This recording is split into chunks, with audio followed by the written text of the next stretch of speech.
तो चलिए अब किसान आंदोलन से जुड़ी इस वक्त की बड़ी खबर आप तक पहुंचा देते हैं। किसान संगठन और सरकार के बीच बातचीत बेनतीजा रही। आपको बता दें कि 3 तारीख को हुई तकरीबन 7.5 घंटे की इस मैराथन बैठक में कोई नतीजा नहीं निकल पाया, लेकिन ये माना जा रहा है दोनों ही पक्षों की तरफ से कि ये बातचीत एक अच्छे लेवल तक गई है, यानी कि आगे तक बढ़ी है अब। और सरकार ये मान के चल रही है कि अब जो 5 तारीख को मीटिंग होनी है किसानों और सरकार के बीच, वो फाइनल मीटिंग होगी और उससे नतीजा निकल आएगा। आंदोलन जो किसान वापस ले लेंगे।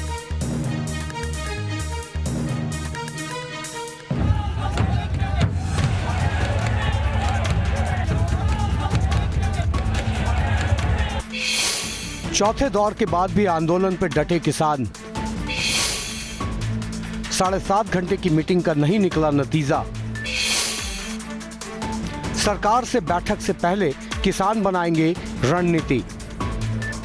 विज्ञान भवन में गुरुवार को जब किसान और सरकार के नुमाइंदे बैठे तो लगा कि कोई नतीजा निकलेगा और किसान दिल्ली की घेराबंदी खत्म कर लौट जाएंगे, लेकिन 7.5 घंटे की ये कवायद किसी नतीजे पर नहीं पहुंच पाई। बताया जा रहा है कि सरकार ने किसानों की चिंता दूर करने के लिए कानूनों में 8 संशोधन पर विचार करने का प्रस्ताव रखा है, लेकिन किसान नेता इस पर राजी नहीं दिखे। देखिए मीटिंग में किसानों ने कौन सी चिंता दिखाई और सरकार ने इस पर क्या भरोसा दिया। मौजूदा एपीएमसी यानी मंडी खत्म हो जाएगी, मौजूदा व्यवस्था बरकरार रहेगी। किसानों को एसडीएम कोर्ट के बाद कोर्ट जाने की इजाजत मिले, विचार कर सकते हैं।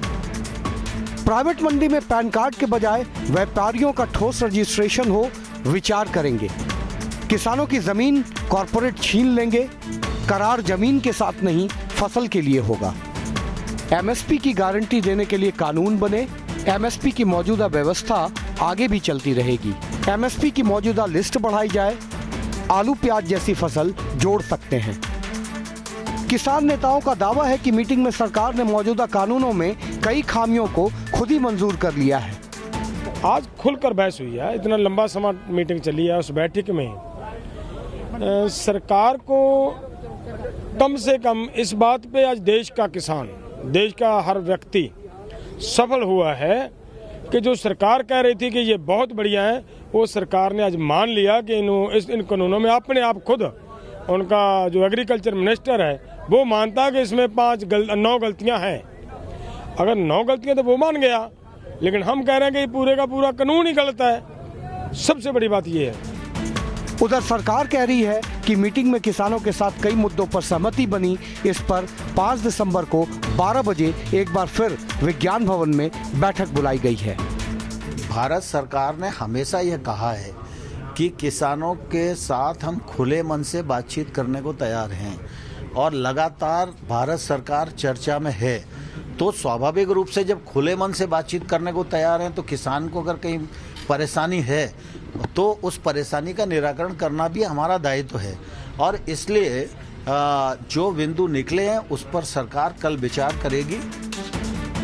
किसानों के मुताबिक सरकार कई संशोधन का भरोसा दे रही है, लेकिन किसान इन कानूनों को ही वापस लेने पर अड़े हुए हैं। सरकार से 5 दिसंबर को मीटिंग करने से पहले रणनीति बनाने के लिए आज सिंधु बॉर्डर पर किसानों की एक अहम बैठक बुलाई गई है। आश्वासन दिया है, आश्वस्त करते हैं, ये उनका शब्द है, परंतु हमारी जो मांग है वो ये कि जब इन काले कानूनों में ये बदलाव हो चुका है तो फिर ये कानून अब किसी काम के नहीं रह जाएंगे। इसलिए आप तीनों काले कानूनों को निरस्त करें। मीटिंग में तो बातचीत हुई, फैसला तो कुछ नहीं हो पाया। सरकार बिलों में संशोधन पे विचार करने की बात कर रही है। जाहिर है दिल्ली में डटे किसान अपनी मांगों पर अड़े हुए हैं और देश भर से किसान संगठनों से समर्थन मिलने से उनका उत्साह भी बढ़ा हुआ है। लेकिन ये बात भी तय है कि सरकार किसानों की सभी मांगे नहीं मान सकती। ऐसे में दोनों पक्षों को अपना रुख लचीला करना ही होगा। Team news nation. तो चलिए सिंधु बॉर्डर का रुख कर लेते हैं, जहां पर आज किसानों की महत्वपूर्ण बैठक होने वाली है। मेरे सहयोगी वाजिद वहां से जुड़ गए। वाजिद, कल जो बातचीत रही वो बेनतीजा रही, लेकिन दोनों ही पक्ष मान रहे हैं कि बातचीत एक कदम आगे बढ़ी है और इससे सरकार तो 5 तारीख को होने वाली बैठक में ये मान रही है कि किसान आंदोलन खत्म हो जाएगा। किसानों का क्या रुख? जी बिल्कुल, मैं सबसे पहले दिखाना चाहूँगा यहाँ का जो नज़ारा है। यहाँ पे लोगों की बातचीत जो है वो आपस में हो रही है। सुबह सुबह का वक्त है और जिस तरह से कल की जो बातचीत थी उसमें जो है किसान और सरकार जो है उनकी काफ़ी देर तक लगभग 7.5 घंटे जो बैठक हुई थी उसका जो नतीजा निकल कर आया था, उसके बाद जो है किसानों का क्या रुख है, इसी पर हम इनसे बातचीत करते हैं और जानने की कोशिश करते हैं। ये बताइए, जिस तरह से कल जो बैठक हुई थी किसानों और सरकार के बीच में, अब उसके बाद आगे की जो रणनीति है, जो कल बैठक होने वाली है, क्या रहेगी? वाहगुरू जी का खालसा वाहगुरू जी की फतेह। मैं तजिंदर सिंह पट्टी जोन तो भाई ਅਸੀਂ ਨਰਿੰਦਰ ਮੋਦੀ ਨੂੰ ਇਹ ਬੇਨਤੀ ਕਰਦੇ ਹਾਂ ਵੀ ਸਾਡਾ ਪ੍ਰਧਾਨ ਮੰਤਰੀ ਆ, ਸਾਡਾ ਹੀ ਦੇਸ਼ ਆ, ਅਸੀਂ ਕੋਈ ਬਾਹਰਲੇ ਮੁਲਕ ਚੋਂ ਨਹੀਂ ਆਏ ਕਿ ਪਾਕਿਸਤਾਨ ਜਾਂ ਚੀਨ ਚੋਂ ਆਏ ਆ। ਉਹ ਆਣ ਕੇ ਤੇ ਸਾਡੇ ਵਿੱਚ ਇੱਥੇ ਬਹਿ ਕੇ ਤੇ ਉਹ ਬਿੱਲ ਪਾੜੇ ਤੇ ਸਵਾਮੀਨਾਥਨ ਰਿਪੋਰਟ ਜਿਹੜੀ ਉਹ ਲਾਗੂ ਕਰੇ, ਕਿਉਂਕਿ ਜਦੋਂ ਸਾਰੇ ਇੰਡੀਆ ਦੇ ਕਿਸਾਨ ਜਿਹੜੇ ਖੁਸ਼ਹਾਲ ਹੋਣਗੇ ਤਾਂ ਇੰਡੀਆ ਦੀ ਤਰੱਕੀ ਤਰ੍ਹਾਂ ਹੋਣੀ ਆ। ਅਸੀਂ ਪੈਸੇ ਕਿਹੜੇ ਜੇਬਾਂ 'ਚ ਪਾ ਕੇ ਰੱਖਣੇ ਆ, ਪੈਸੇ ਤੁਹਾਨੂੰ ਵਾਪਸ ਕਦੀ ਖਾਦ ਲੈ ਆਂਦੀ, कभी बी ले आंदा। तो सुना आपने, किसान एक मांग पर अड़े हुए हैं कि स्वामीनाथन कमीशन की जो रिपोर्ट है उसे लागू किया जाए। बहुत बहुत शुक्रिया वाजिद आपका, तुरंत लौट रहे हैं।